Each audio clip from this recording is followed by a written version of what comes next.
Pachacútec, el hacedor del mundo, fue el soberano más importante de los incas. Él rediseñó la ciudad de Cusco basándose en maquetas de arcilla.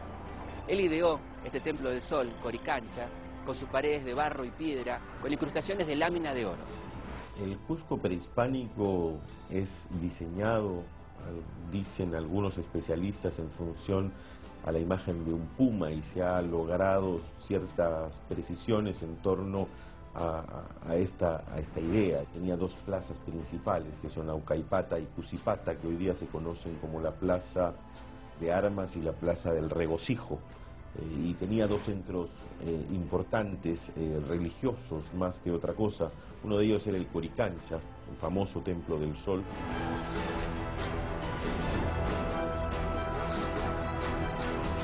Cuando los conquistadores llegaron al Cusco, según su costumbre, saquearon todos los edificios principales, incluyendo los palacios imperiales, el Aclahuasi y el Coricancha.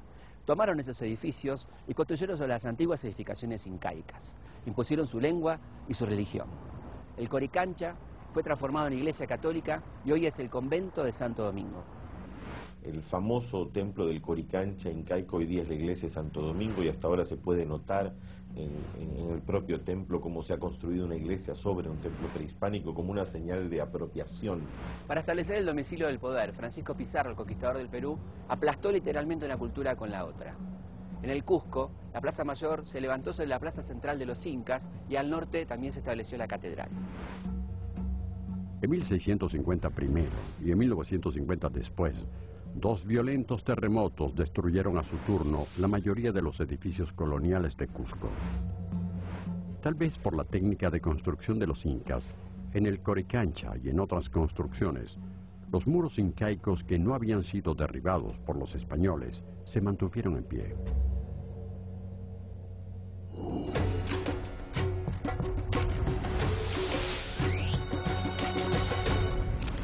Las ciudades son tal vez las construcciones más artificiosas de la humanidad. Sin embargo, se comportan como fuerzas de la naturaleza, susceptibles a los terremotos, inmunes a las planificaciones e increíblemente vitales. 5 siglos después de que un terremoto se abatiera sobre el Cusco, en Brasil se pretendió fundar una ciudad por decreto. Brasilia sería construida de la nada, planificada desde los cimientos hasta el último detalle. La idea era hacer una ciudad nueva que estuviera en el centro del país, que estuviera equidistante, digamos, de todas sus fronteras, y se plantea una ciudad ideal en donde en el plano todo se ve muy bien, ¿no es cierto? Los poderes, los ministerios, el gobierno, la catedral, todo muy organizado. Brasilia fue una ciudad que en su momento encarnó todo este ideal moderno de ciudad, en donde cada una de las actividades iba a ocupar un espacio distinto, y esto, por supuesto, después de 50 años, pues se ha visto que fue completamente quimérico, que ofreció miles de problemas, que incluso el gran número de trabajadores que fueron a trabajar en la ciudad nunca se fueron, es decir, porque se quedaron e hicieron su propia ciudad. Brasilia comenzó a habitarse y todo empezó a cambiar. Se construyeron nuevas calles, plazas, escuelas, que no tenían nada que ver con el proyecto original. Las ciudades no son estáticas, las ciudades no son una maqueta, las ciudades tienen vida y la vida va cambiando y las formas de habitar cambian, las costumbres, los gustos, y además hay otras cosas que pasan en el mundo, no solo en esa ciudad, que influyen. La ciudad respondía a las necesidades de sus habitantes, a quienes recién llegaban, residían y trabajaban en ella, lo que demostraba que las ciudades las hacen sus habitantes. Yo creo que los latinoamericanos estamos unidos y tenemos una historia en común y tenemos un reto en común también, porque hubo en el pasado pues una cosa demasiado fuerte, demasiado terrible, ¿no?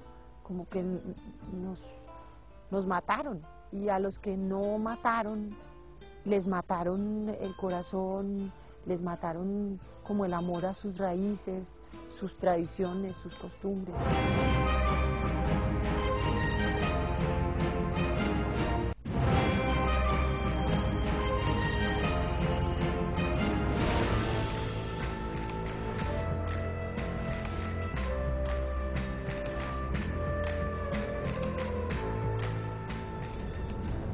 La majestuosa Tenochtitlán era el centro de la civilización azteca, una ciudad con cerca de 200.000 habitantes, la misma población que había en Sevilla, París o Venecia, y donde cada habitante ocupaba el lugar geográfico que le correspondía según su categoría social. La fundación de Tenochtitlan empieza desde la lejana Aztlán, ¿no? Un lugar misterioso que me parece que no está ubicado en la geografía real, sino en la geografía interior del pueblo mexica.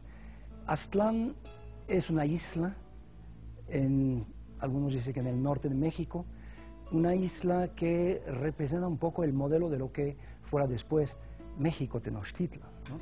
Se salen de una especie de isla, hacen un recorrido bastante largo para llegar más o menos por 1325, es la fecha oficial, ¿no?, asentada de la fundación de México Tenochtitlan, cuando el águila se posa sobre el nopal.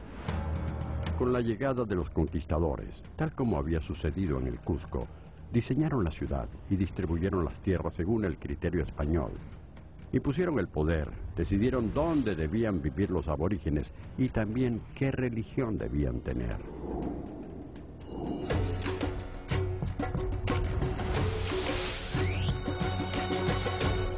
Después de 1520, los conquistadores iniciaron el complejo proceso de evangelización en nuestro continente. El proceso de evangelización durante la colonización hay que matizarlo porque también la Iglesia tuvo muchas caras. No fue lo mismo unas órdenes que otras, no fue lo mismo las directrices de la Iglesia regular que secular, y no fue lo mismo en los territorios que en nosotros. La evangelización es tratar no de borrar, sino de destruir el mundo precedente, para imponer una nueva fe, una nueva doctrina, nuevos elementos de ideología. Y para el caso de las zonas donde existían comunidades de mayor nivel cultural, las clásicas inca, maya y azteca, aquí el impacto de la Iglesia fue mayor. ¿Por qué? Porque la mano de obra estaba más aculturizada, estaba más sometida, y por lo tanto el sistema de imponer tributos o aculturizar religiosa o culturalmente a esas comunidades era mucho más fácil, porque las bases estaban ya establecidas. Sin embargo, había una sutil forma de resistencia. Los evangelizadores imponían su culto y su Dios, y los indios lo adaptaban. Ambos cedían terreno. Para unos y otros, el sincretismo era un poder negociado. La Virgen de Guadalupe representa en todo su esplendor el sincretismo religioso. Es más, es muy curioso porque la Basílica de Guadalupe está permitido, de pronto entran los indígenas y realizan, inclusive dentro de la iglesia, sus danzas rituales. Afuera no te digo, cada año que es el Día de la Virgen de Guadalupe, bueno, lo pagano con lo sagrado se une, se junta, y ahí está representado en ella esta fusión de creencias, de visiones y de símbolos. Se cree que la Virgen de Guadalupe se le apareció a Juan Diego en el Tepeyac, el mismo lugar en el que los indígenas adoraban a Tonantzin, la diosa azteca.